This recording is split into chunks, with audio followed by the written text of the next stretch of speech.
The front row was packed, except for my chair. My name, Helen Parker, shimmered on a gold place card, but the seat was tucked behind a column, far from the altar, near the exit. The photographer walked past me twice. He didn't ask. He didn't need to. My daughter, Clara, floated down the stairs like a mirage. White dress, practiced smile, arm linked with the groom's father.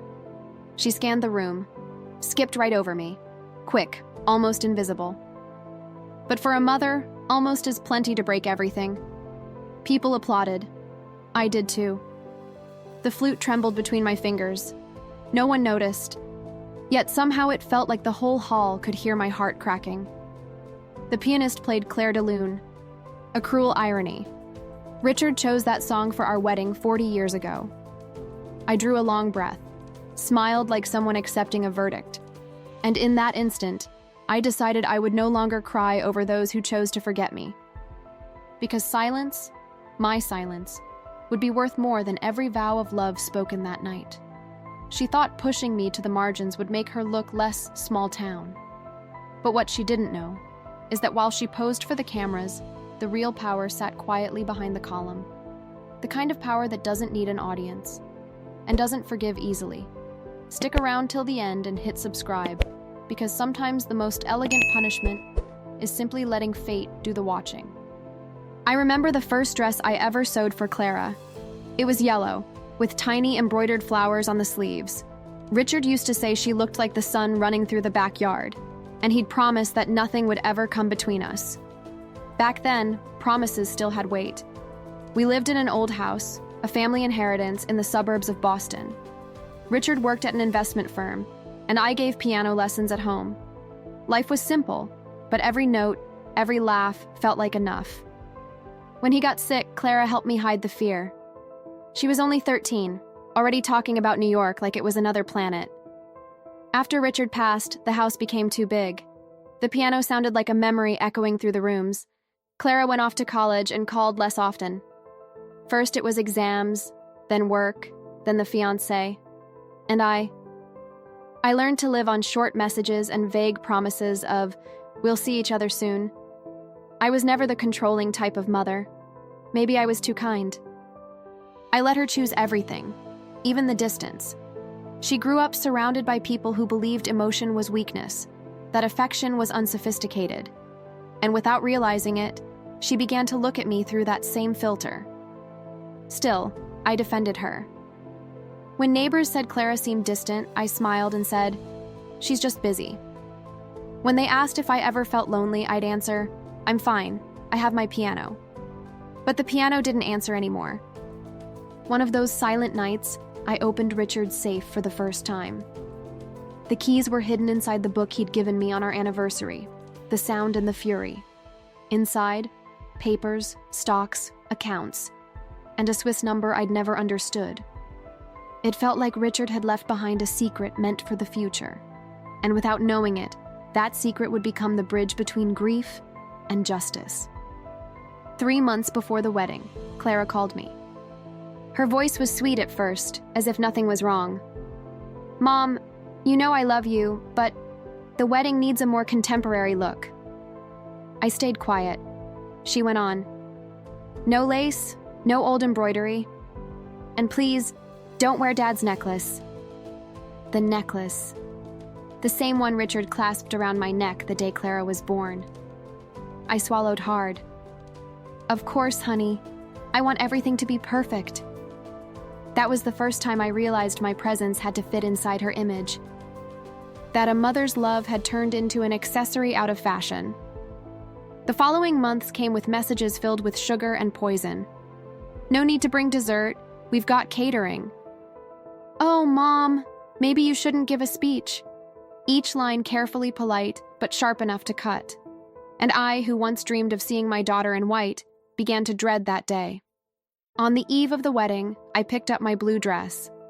The seamstress, an older woman named Marjorie, looked me in the eyes. It's beautiful, Mrs. Parker. It suits you. I smiled, though something inside me trembled. I knew I was stitching together the last bit of innocence I had left. The wedding was a spectacle.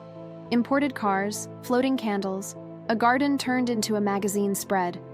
And there I was, in my blue dress, sitting behind a column, watching the end of an era. During the ceremony, one detail broke me. The photographer approached Clara. "Should I include your mother now?" She answered, calm. "Not now." Her now sounded like a never. And suddenly the sound vanished. Voices, applause, laughter, all faded as if I were underwater. Only the piano remained, playing Claire de Lune. I looked around. No one noticed, but I felt every word that would never be said. "Thank you, Mom. I couldn't have done this without you." Those words died inside my chest before they were born. When the couple exchanged vows, I made my own, silent, unbreakable. I promised myself I'd never again let anyone decide where I belonged, not in life, not in memory. I slipped out quietly before the toast. The cold Boston wind hit my face like a slap. In the taxi, the city's lights blurred against the window. The driver asked if I was okay. "I'm fine," I said, "just learning how to be invisible."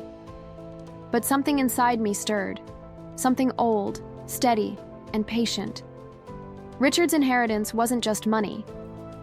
It was the reminder that silence can also be a language, and sometimes the most powerful one of all.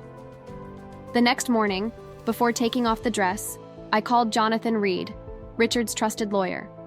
His voice was calm, professional. "Mrs. Parker, how can I help?" I took a deep breath.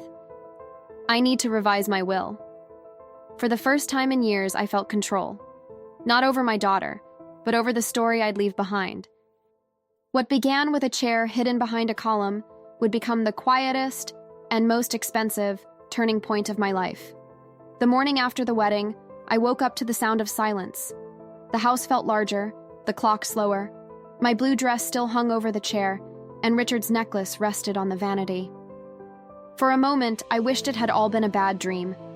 But the wilted bouquet in the kitchen said otherwise. I tried to act normal, made coffee, watered the plants, turned on the radio.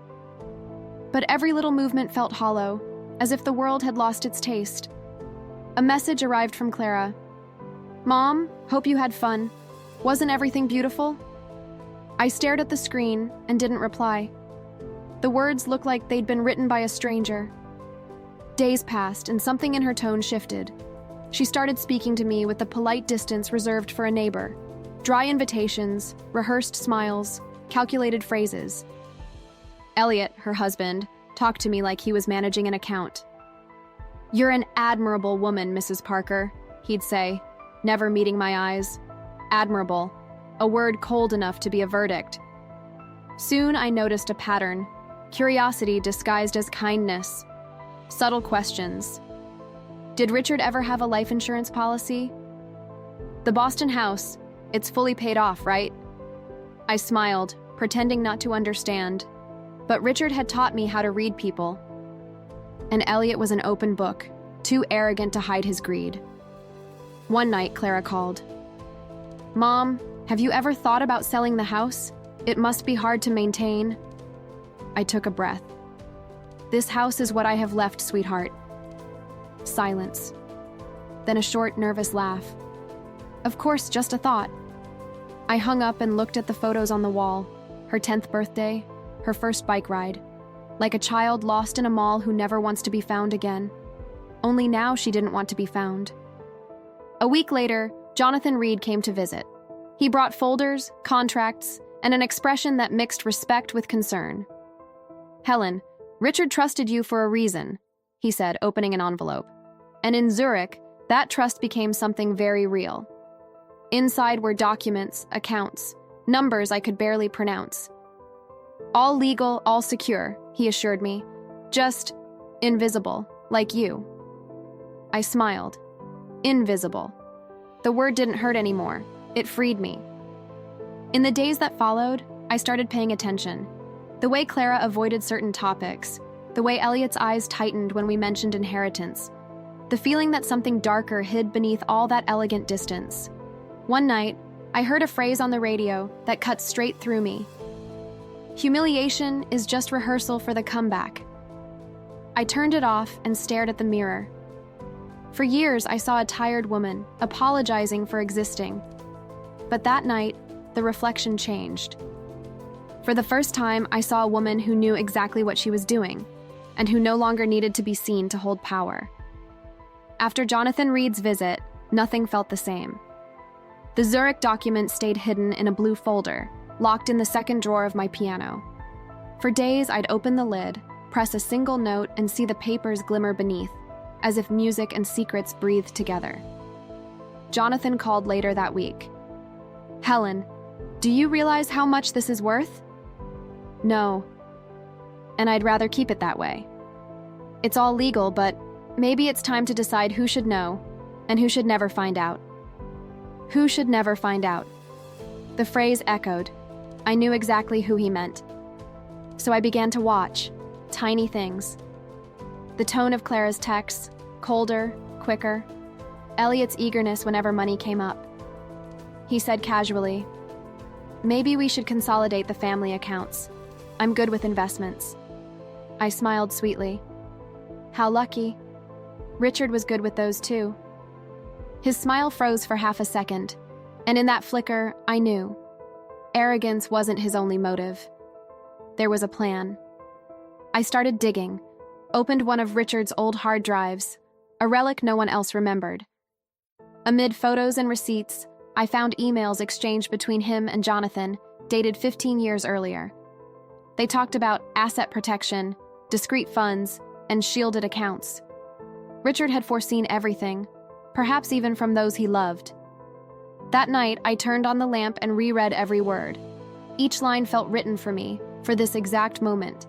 And for the first time, I understood. The Zurich vault wasn't just money, it was a testament of trust. Meanwhile, my talks with Clara grew shorter. She spoke about trips, new apartments, exclusive dinners. But beneath her excitement, I heard something else. Worry, like the first crack forming in a perfect surface. That week, she came to visit, the first time since the wedding. She brought a gift, a scented candle and a rushed smile. "Mom, how are you?" "Better than expected." "That's good. Elliot sends his love. He's busy with work stuff." The candle's sweet perfume made me nauseous. Too sweet, too fake. When she left, the silence in the house sighed in relief. Jonathan urged me to review the papers. "If something happens to you, Helen, make sure it all ends up under the right name." Right is a complicated word, Jonathan. I'd call it deserved. That's when I realized the pain of being forgotten had changed shape. It was no longer a wound, it was fuel. I began sorting through statements, receipts, letters. Among them, I found a note in Richard's handwriting. Trust isn't giving everything away. It's leaving just enough for them to discover the rest. And that's exactly what I decided to do. No confrontation, no warning. I'd simply watch until they showed me who they really were. A week later, Jonathan called with the first concrete clue. "Helen, one of Elliot's companies is in trouble. Suspicious transfers, missing funds." I froze. "And if I told you it's with the same Swiss bank that holds your vault?" My body turned cold. Fate had started writing its next chapter, and for the first time I was awake to read it. Jonathan Reed was the kind of man who didn't need to raise his voice to be heard. Richard's trusted lawyer for decades, he kept a small office in Beacon Hill, everything in its place, quiet, deliberate, as if time itself walked slower there. When I walked in, he closed the folder he'd been reading and said, "I knew this day would come, Helen." I sat down. The ticking of the wall clock felt like a bridge between what was and what was about to begin. "Elliot's moving," Jonathan said without preamble, "and not in the right way. I thought it was just vanity. It's more. He's opened parallel accounts, used third-party names, the kind of man who thinks no one's watching." I took a deep breath. "And Clara?" Jonathan hesitated. "She might not know. Or maybe she chooses not to. Love blinds. Sometimes it protects those who don't deserve it." His words hit like a mirror. For years I had been that woman, blind, loyal, clinging to a perfect image. Now I saw with the sharpness of someone who's already lost everything that mattered. I want to understand Jonathan. Everything. He opened the folder. Papers, graphs, bank transfers, a web of deceit. A recurring code appeared across multiple companies, the same number tied to the Zurich account. They're trying to access Richard's old funds, he explained. Someone even used your name on an unofficial proxy. My body went cold. It was fraud, using my shadow as a signature. Jonathan placed his hands on the desk. I can fix this, but you'll need to stay quiet. No confrontation yet. They must think you don't know. I've always been good at that. He smiled faintly. And at choosing the right moment to act. In the days that followed, our meetings became routine. Short messages, brief encounters at cafes, glances exchanged over stacks of files. It wasn't conspiracy. It was survival. Jonathan liked to say that justice was like music. Every note had its time, or the melody was lost. Meanwhile, Clara kept her golden life shining online. Trips, dinners, charity galas, speeches about resilience. The daughter who had forgotten me now performed a version of herself for the world, one I barely recognized. But one night, everything shifted. Jonathan called, his tone tense. Helen, Elliot's scheduled a meeting with a Zurich bank director. He's going to try to access the vault. Yes, I need your permission to prepare the ground. Do whatever it takes. I hung up and stared at the window. The moon glowed against the glass like an ancient, silent witness. Power isn't about speaking, I thought. It's about knowing what the other person hasn't learned yet. That night, I wrote in Richard's old journal, "Dignity makes no noise, and respect, once wounded, learns to wait, armed with silence." Jonathan had become more than a lawyer. He was the first to see me as a woman who didn't want revenge, just balance. And when he said before leaving that day, "Helen, don't fear what you're about to uncover. Sometimes truth is the last gift love gives us," I knew fate was ready to hand me the bill, with interest, correction, and justice. 3 days after Jonathan's call, Clara showed up unannounced. The doorbell startled me, a sound that seemed to pull the whole house out of its calm. She walked in with a rehearsed smile, tense shoulders, and perfume too expensive for comfort. "Mom, I came to see you."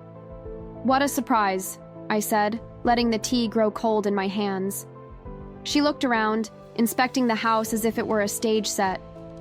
"Everything still looks the same. You should redecorate. I don't like hiding memories." "Oh, Mom, sometimes it's good to update, you know?" The word update came out of her mouth like a scalpel. After a few minutes of small talk, the real reason surfaced. "Elliot's worried. Have you been getting strange calls?" "No." "Maybe some emails? Scammers often target the elderly." "Elderly."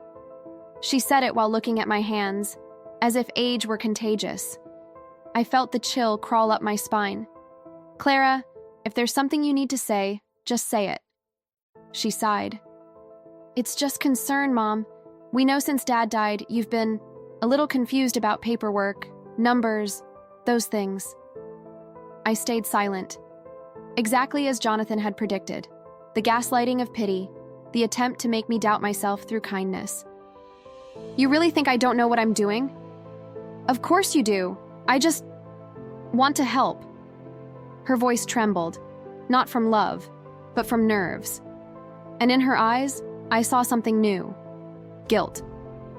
That night, Elliot called. Straightforward, no pretense. "Mrs. Parker, I hope Clara didn't worry you." "Not at all. It was enlightening." "Good.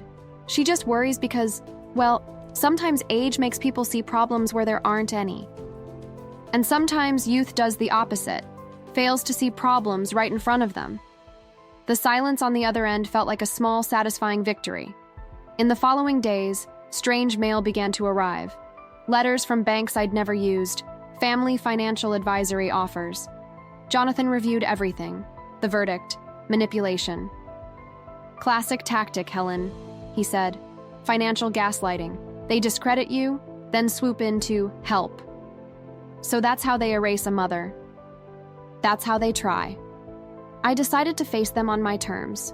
I invited them for dinner. Clara arrived in a neutral dress, smile tight. Elliot wore his usual air of smug control. I cooked her favorite dish, chicken and wine, and served it in silence. The meal was polite, almost dull, until I said, "Jonathan Reed sends his regards, says he's taking good care of the family business."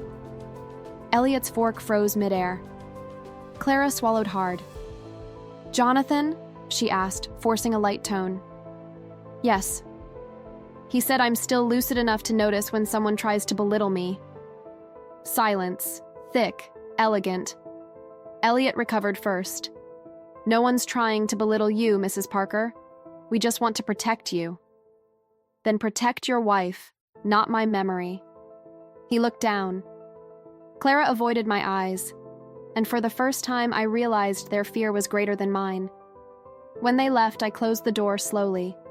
The silence that followed didn't sound lonely. It sounded victorious. Jonathan was right. Justice doesn't need noise. It begins the moment the oppressor realizes the victim no longer believes their version of the truth. 3 weeks after that dinner, life slipped back into its false quiet. But inside me, something had awakened, an alertness that made every creak and shadow feel like a clue. It happened on a rainy Tuesday morning. I was dusting Richard's old bookshelf when an envelope slipped from behind the books. Brown, worn, sealed with the stamp of Jonathan's office. In the corner, Richard's handwriting. "Open only if silence becomes necessary." My heart began to race. I sat at the table, took a deep breath, and broke the seal.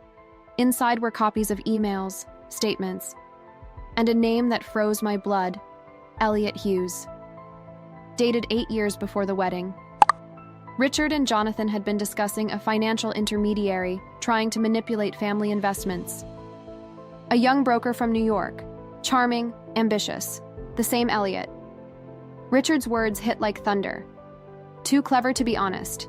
And the final line, "If he ever gets close to Clara, warn Jonathan. He doesn't love people. He loves the power they represent." I closed my eyes, and suddenly, the past aligned itself like a cruel puzzle. The rushed engagement, her distance, the humiliation at the wedding. Nothing had been coincidence. I called Jonathan. "I found something." His voice sharpened instantly. "Tell me it's not what I think." "Richard saw it coming. He warned us about Elliot. What do we do now?" He paused. "Now, Helen. Now we play the same silence they used against you." We met at an old cafe downtown. Jonathan read each document, his forehead tense. "This is enough to open a confidential investigation," he said, "but we need patience." "Jonathan, patience is all I've got left." He laid out the plan: trace Elliot's companies, track his ties to the Swiss bank, document everything, quietly. As he spoke, I watched him, realizing for the first time that this wasn't just a legal strategy. It was a symphony. And for once, I was the composer. In the following days, I combed through Richard's old papers. Margins filled with notes, receipts from foreign trips, donation records. Until I found a letter, unsent, addressed to me, 2 months before he died. "Helen, if kindness ever makes you invisible, remember, invisible doesn't mean powerless. Keep what's fair. The rest, time will return." Those words felt written for this exact moment. I pressed the letter to my chest and let the tears I'd been holding since the wedding finally fall. Yes, time was returning. With interest. While Jonathan handled the legal side, I observed Clara. Her online life sparkled. Dinners, trips, charity galas. But her eyes told a different story. Exhaustion, fear, and something that looked like regret. One night, a message arrived. "Mom, can we talk? Things are complicated." I stared at the screen, finger hovering over reply. Then I deleted it. Not yet. The next morning, Jonathan called. We confirmed it. Elliot used Richard's name to open parallel accounts. "You're at risk, Helen." Risk? If this goes public, they'll try to involve you. We have to move fast, and quietly. What do you suggest? That you disappear for a while. Let the world think you're just a tired widow. Meanwhile, I'll prepare everything. After hanging up, I walked to the hallway mirror. The reflection staring back wasn't the woman from the wedding, broken and forgotten. It was someone who finally understood the price of dignity and was ready to pay it in full. I clasped Richard's necklace around my neck and whispered, "The silence has become necessary." Disappearing didn't mean running away. It meant learning to see without being seen. For a few weeks, I avoided calls, messages, appearances.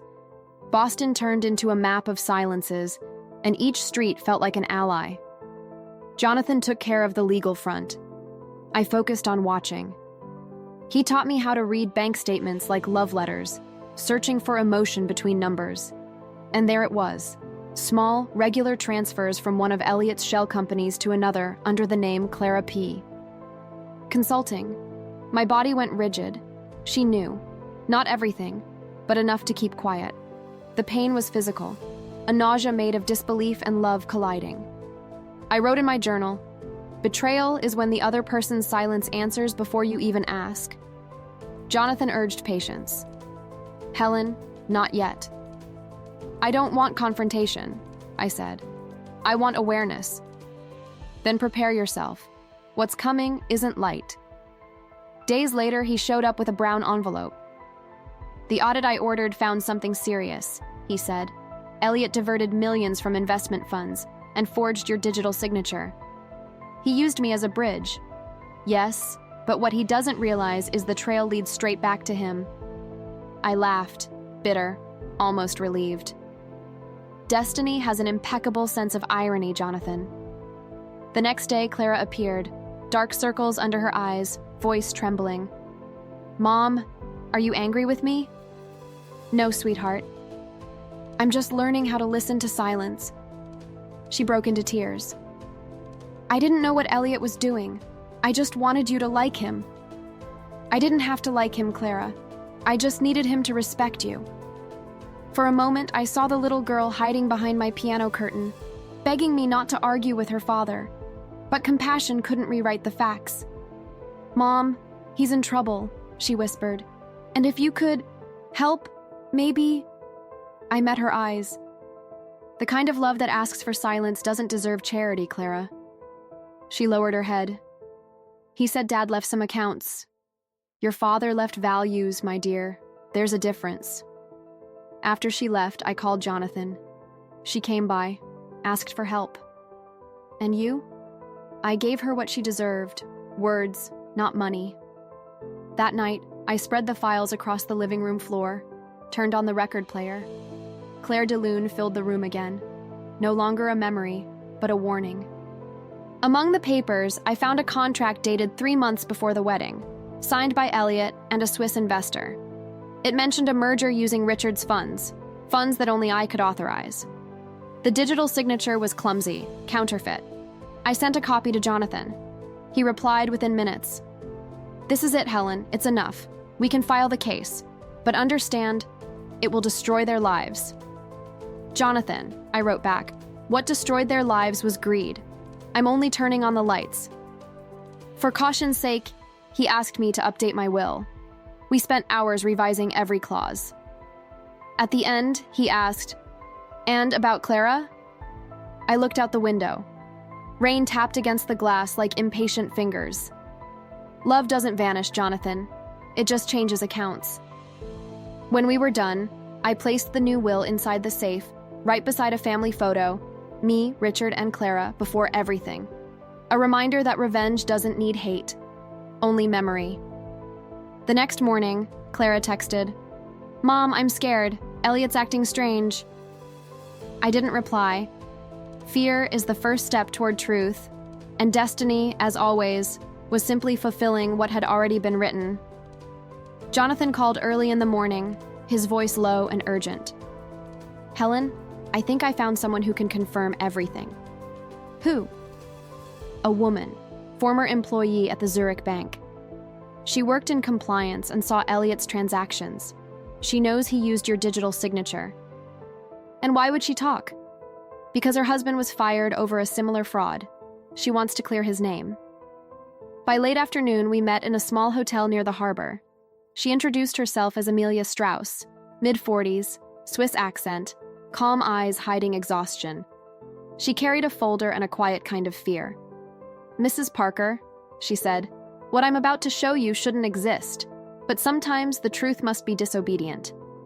She opened the folder. Statements, emails, signatures, all leading back to Elliot Hughes. "He created a fake trust under your husband's name," Amelia explained. "Used copies of his passport, his old account details, but the real funds never moved. They're still under your ownership. So all of this was an attempt to break into the vault," she said. "When the bank froze the process, he began spreading rumors about your mental health. He wanted to have you declared unfit, to take control of the assets legally." The air in the room thickened. Jonathan's jaw tightened, eyes burning with restrained anger. "It's all here," he murmured. "Every proof we need." "No," Amelia said softly. "There's more." From the bottom of the folder, she took out a small recorder. She pressed play. Elliot's voice filled the room, laughing. "The old lady has no clue. After the wedding, she barely shows up. Soon she'll sign whatever we hand her." My stomach twisted, not in pain, but in clarity. Nothing hurts once the enemy confesses in his own voice. Jonathan took a deep breath. "With this, we can prove intent and international fraud." "And the woman?" I asked. Amelia smiled faintly. "I only want justice. The rest is courage." I reached across the table and took her hand. "Courage, my dear, is the only currency still worth anything." In the following days, Jonathan assembled the dossier: dates, transactions, witness statements, audio files. Everything prepared for a confidential submission to the bank and U.S. authorities. Meanwhile, Clara started calling daily. Her tone had changed, softer, almost fragile. "Mom, Elliot's been acting strange. He doesn't sleep. He keeps talking about debts." I listened in silence. I knew the collapse had already begun.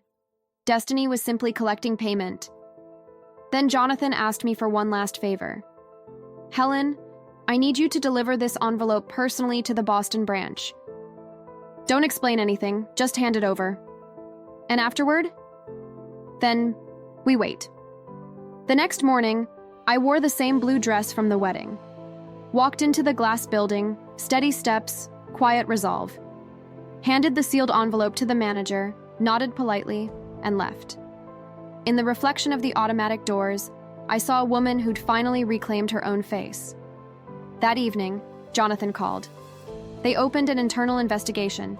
Elliot will be summoned within days. And Clara? They're not sure how much she knew, but the truth always catches up. I said nothing. No joy, no anger, just justice. And justice, I've learned, is often nothing more than time with a good memory. Before going to bed, I looked at the framed photo on the wall. Richard smiling, Clara as a little girl in my arms. I touched the glass and whispered, "I did what was right." And in the stillness, the picture seemed to reply, "And that's why you're still a mother."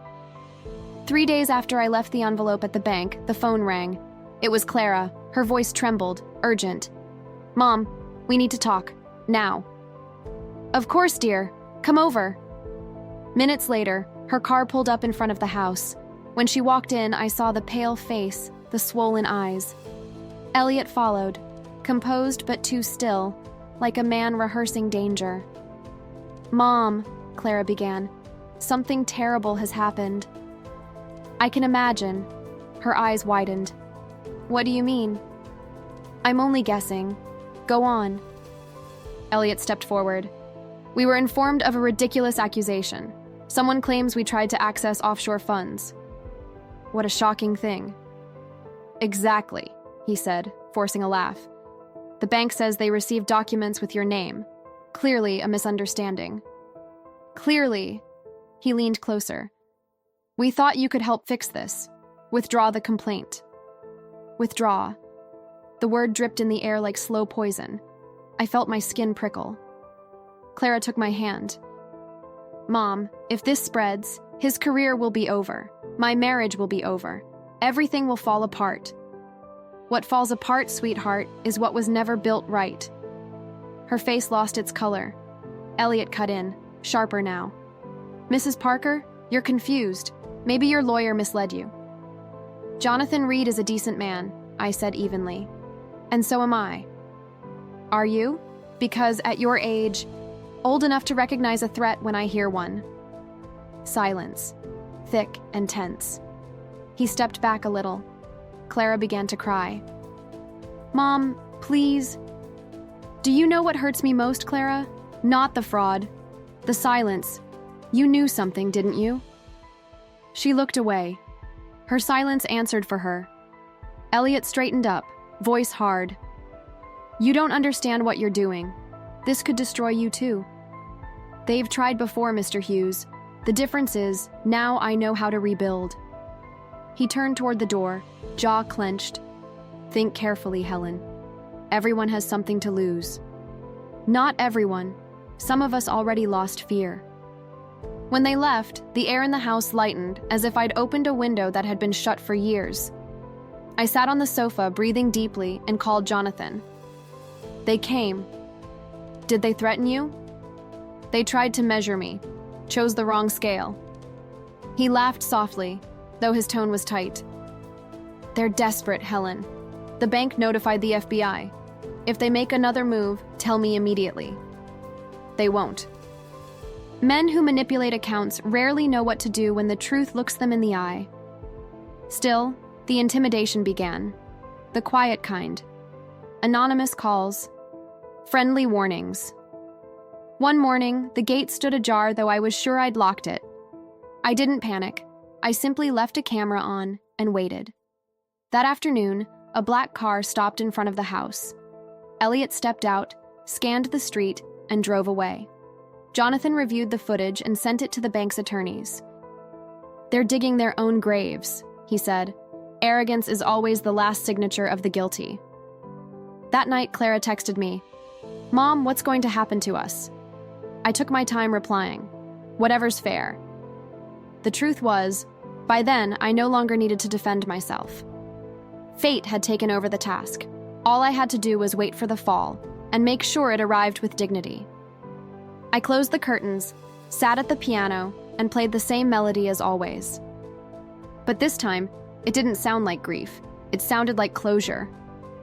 Jonathan called later. They'll be subpoenaed tomorrow. Do you want to be there? No, justice doesn't need an audience.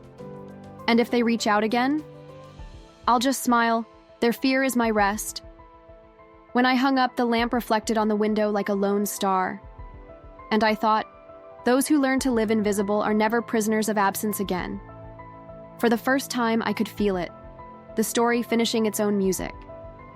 The morning after Elliot's threat, I was ready. Not for a fight, for an ending. Pain was no longer a wound, it had become a method. Jonathan arrived early, carrying a black folder. Helen, today we start the final act. It's about time. He spread the documents across the table. The Zurich Bank confirmed the investigation. The FBI matched the data with U.S. records. It's officially international fraud. Elliot is about to be indicted. And Clara? She'll be called as a witness. There's still time for her to choose the right side. I looked out the window. Boston's sky was gray, metallic, the color of reckoning.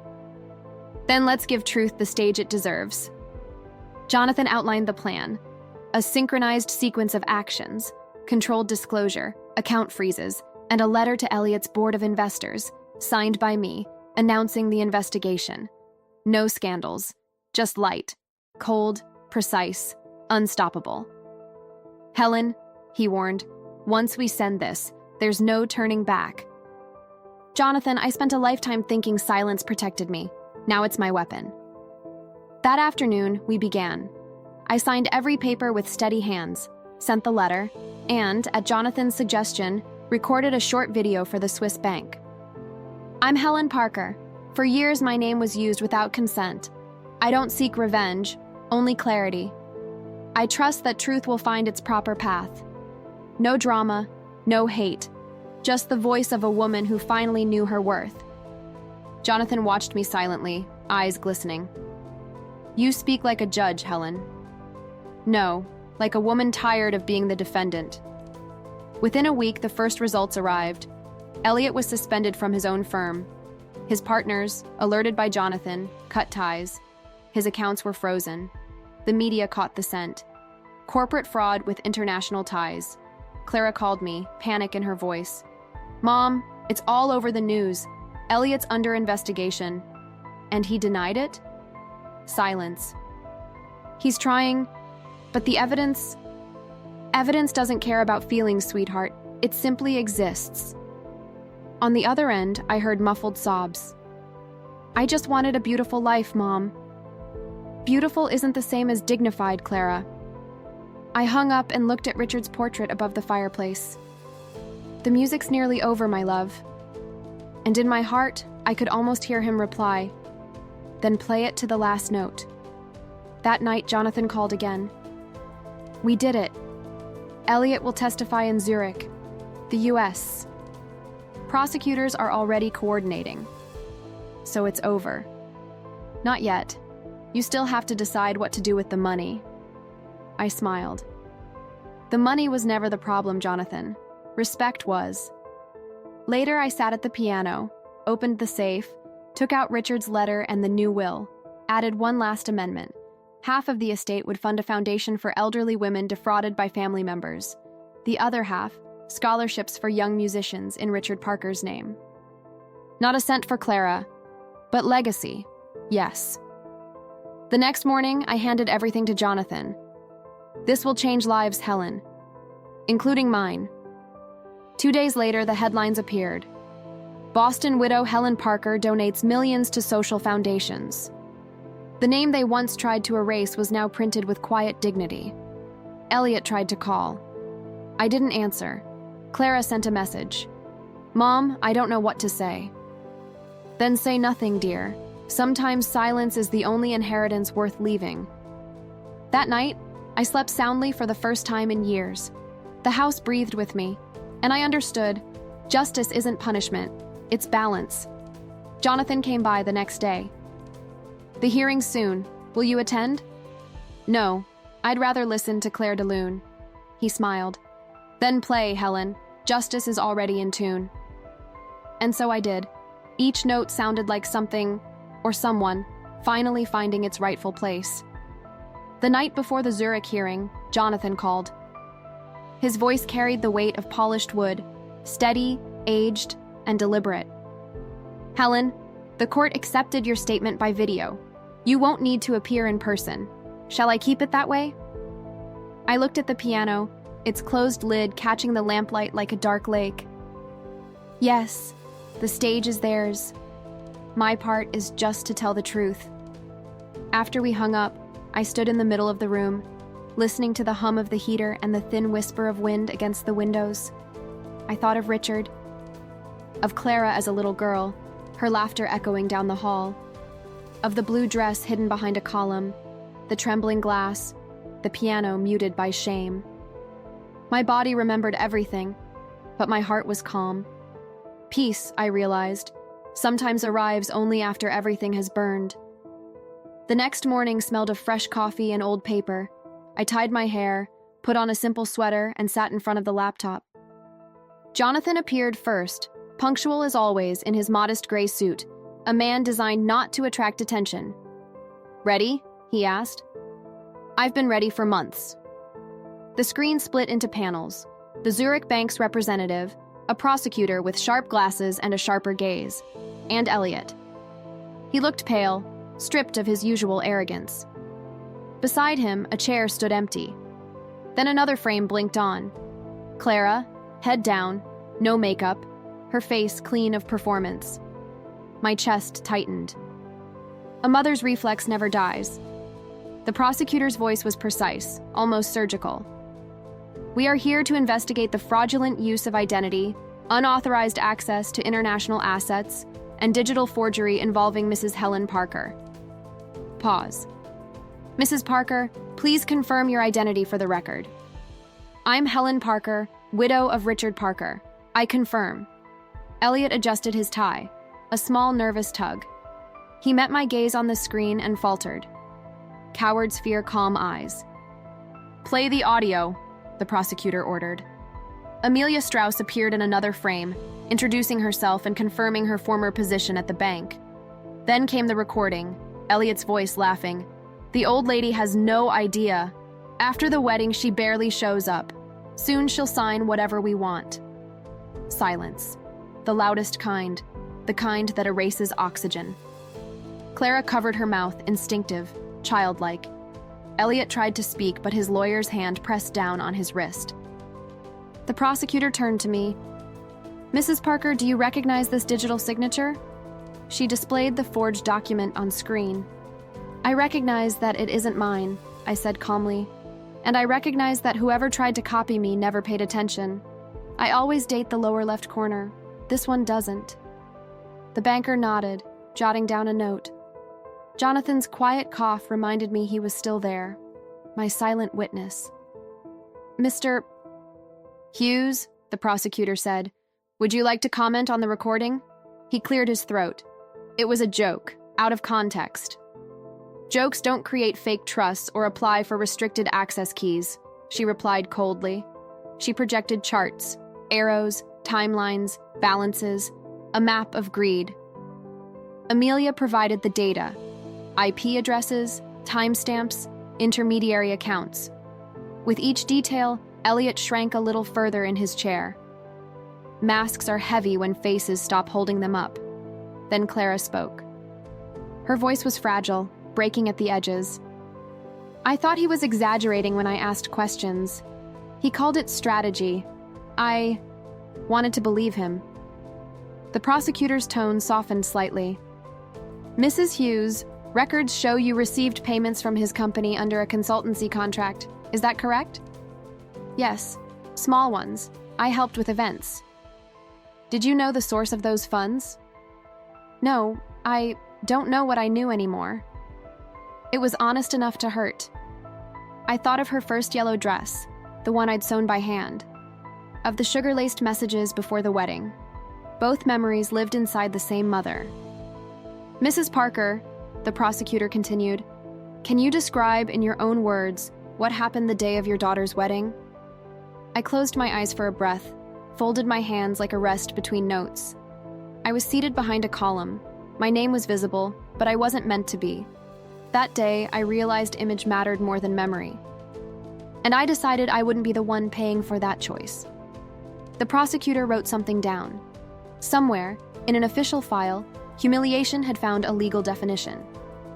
Elliot's lawyer tried his defense next. Phrases like miscommunication, clerical error, third-party interference.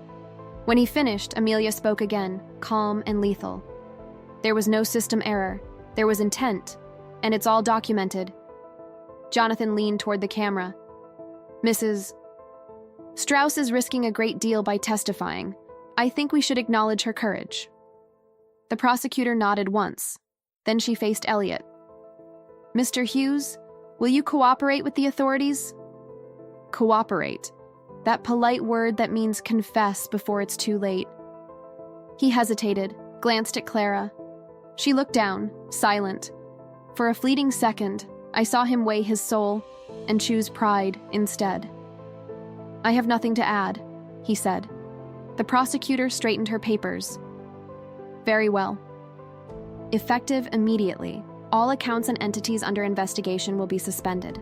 We'll request international cooperation for seizure of digital records and asset freezes."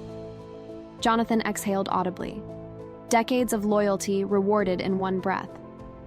"Mrs. Parker," the prosecutor said, "do you wish to declare how you intend to allocate the recovered funds?" "Yes. Half will go to a foundation supporting elderly women defrauded by family members. The rest will fund music scholarships under my husband's name." For a moment, even the official faces on screen softened, not because of the generosity, but because it was final. Money, once it finds purpose, stops screaming. Clara began to cry quietly. Elliot pressed his lips into a thin line. I didn't smile. It wasn't a triumph. It was a correction. When it ended, the prosecutor thanked everyone and closed the session. One by one, the screens went dark, until only Jonathan and I remained. "It's done," he said. "At least the part that matters." The essential things always fit into one sentence, I replied. He looked like he wanted to say congratulations or I'm sorry, but true men of integrity know when silence says enough. He nodded, and my screen went black. I stood, trembling, not from fear, but from release. In the kitchen, I poured a glass of water, my reflection quivering on the surface. I thought of Clara, the first time she called me Mom, the last time she said ma'am, of the golden name card behind the column, of what happens to people who drink from mirrors instead of wells. The doorbell rang, 3 short chimes. Clara stood outside, no coat, the Boston wind tangling her hair. "Can I come in?" she asked. I stepped aside. She walked in carefully, as if the floor itself needed forgiveness. She sat on the couch, the same place where she used to fall asleep after fevers. "I watched everything," she said. Her voice cracked. "I don't know if I deserve to look at you." "Then do it," I said. "What do you see?" She hesitated. "A woman I tried to shrink so I could fit my own pace." "And what do you see in yourself?" "Someone who traded dignity for appearances." We breathed together for a long moment. Sometimes the only truce possible is sharing air. He said I needed to distance myself from you to seem sophisticated, she whispered. I believed him because I was ashamed of being fragile. Fragile isn't loving, Clara. Fragile is needing to humiliate someone to feel whole. She nodded, tears pooling quietly. "What's going to happen to us?" "To us," I said, "time will decide. As for the truth, I already have."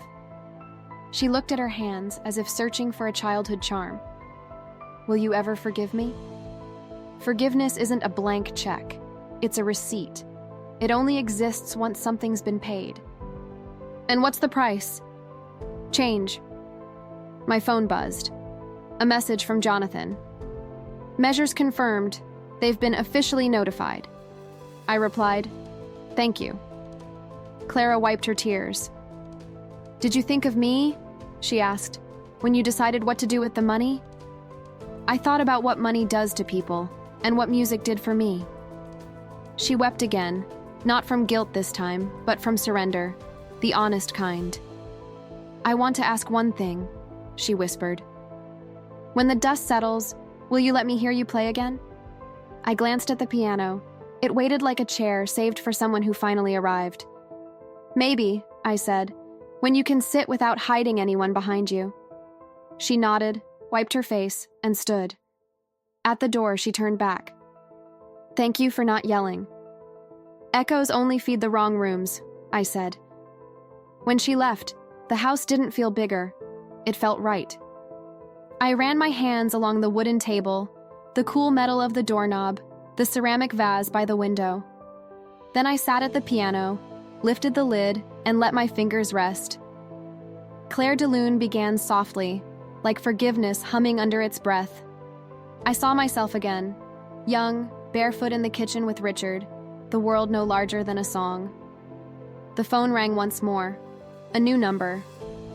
"Mrs. Parker," said Elliot's lawyer, measured and formal.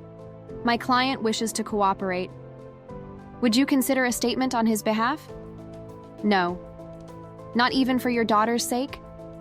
"For my daughter's sake, only the truth. That would be his first favor to her." I hung up. No anger, no triumph, only quiet symmetry. Outside, Boston's sky gleamed like polished steel. I stepped onto the balcony. The wind was sharp, cleansing. I thought of that golden place card with my name, once hidden behind a column. Invisible isn't the same as erased. Those who know their worth don't need spotlights. I returned inside, closed the curtains, placed Richard's necklace back in the safe. Beside it, the photo of us 3, before everything. I added a note beside it, folded twice. Love doesn't vanish. It just changes accounts. When night fell, the city seemed smaller, or maybe I'd finally taken up my full space again. I brewed tea, opened my journal, and wrote, "Today, destiny removed its mask using the very hands that put it on." I simply turned the page. The steam rose like a secret that no longer needed to hide. And for the first time since the wedding, I felt no pity for the past, no rush toward the future, only presence. The now, a country of its own, where dignity finally comes home. The weeks that followed were slow, but clean. Winter looked clearer somehow, as if the city itself were breathing after a storm. News arrived without hurry, and I read it the same way, like the last pages of a book I already knew by heart. Elliot Hughes was formally charged with international financial fraud, identity falsification, and misuse of protected family accounts. It ran in Boston and New York papers, but discreetly. No photos, no screaming headlines. Shame, when deserved, doesn't need a spotlight. Jonathan called the morning after the custody hearing. His lawyer floated a deal, he said. Partial restitution. Partial doesn't interest me, I replied. I want it all back, under different names. The foundations? Yes. Richard always believed what isn't shared rots. He smiled through the line. That's rare, Helen. People who win and still remember purpose. I didn't win, Jonathan. I just stopped losing. Clara moved into a small apartment in Cambridge. From what I hear, she's working at a bookstore, the same chain where she used to buy poetry as a teenager. Sometimes she calls, her voice careful, like someone relearning a language. I answer. Not to console, to teach. Forgiveness, like music, needs repetition before it sounds natural. The piano has returned to the center of the house. Afternoons that used to be hollow now carry the sound of practice, of trying again, of beginning. On Wednesdays, a handful of older women, part of the foundation, come for lessons. They play slowly, laughing at their own mistakes, and I watch them with the tenderness of someone who knows dignity can be learned in C major. A letter arrived from the Zurich bank. Formal words, dry tone, and one clean, satisfying line at the end. The Parker Vault will remain active as a lifetime social impact fund under the supervision of Mrs. Helen Parker. At last, destiny corrected the grammar of injustice. One morning, I met Jonathan at the same cafe where so much began. No suit this time, a small rebellion, and he brought a bottle of wine. Let's toast, he said. To what? To the silence that became a verdict. We laughed, the kind of laugh born from gratitude, not euphoria. Before he left, he asked if I'd played for Clara yet. Not yet. And will you? When she can listen without explaining herself. Walking home, the cold wind reminded me that time moves even when we don't want it to. But now, time felt like an ally. It was signing the sentence itself, with ink of justice and the calligraphy of peace. That night, I opened the safe. Inside, beside Richard's letter and the photograph of us three, I placed a fresh page in my handwriting. Everything destiny takes, it returns as clarity. I turned off the lights, left the piano open, and sat on the couch. The whole house breathed. And for the first time in years, I wasn't waiting for a visit, an apology, or applause. I was waiting for morning, that discreet judge who arrives every day to confirm we're still standing. Outside, the wind sounded like an unfinished score. Perhaps that's all life is, a concert we complete even if no one claps. 6 months have passed since the hearing. Winter gave way to spring without asking permission, blooming even in the windows I'd forgotten to open. The house sounds different now. Laughter, slow footsteps, the hesitant notes of the women who come every Wednesday to play. Sometimes Clara visits. She doesn't say much, but she helps serve the tea. She sits quietly, watching the wrinkled hands she once tried to hide. And sometimes she smiles. Small, genuine, the kind that doesn't ask forgiveness, only presence. She's studying music again. Says she wants to understand what her father felt when I played. I just listen. Because love, once it matures, doesn't need words anymore, only continuity. Jonathan stops by from time to time, always with fresh flowers for the piano. He says justice is a lot like that, a garden that blooms slowly, but blooms. The other day, during an interview about the foundation, a reporter asked what I had learned. I answered, silence can be a prayer, but it can also be a sentence. It depends on what you do with it. At night, I like to open the safe and look at the photo. Me, Richard, and Clara, before everything. And I always pause at the note I left inside. Love doesn't vanish. It just changes accounts. This story was never about money. It was about value, about the price of being forgotten and the strength of remembering yourself. So if you're hearing this now and you've ever been seated behind a column, ignored, made to feel small, remember, silence isn't weakness. It's the pause between humiliation and your comeback. Wait for your time. Destiny takes notes. And when your moment arrives, may your answer carry the same elegance that once was denied to you. Gentle pause, because dignity, my dear, is the only luxury no one can take away from you.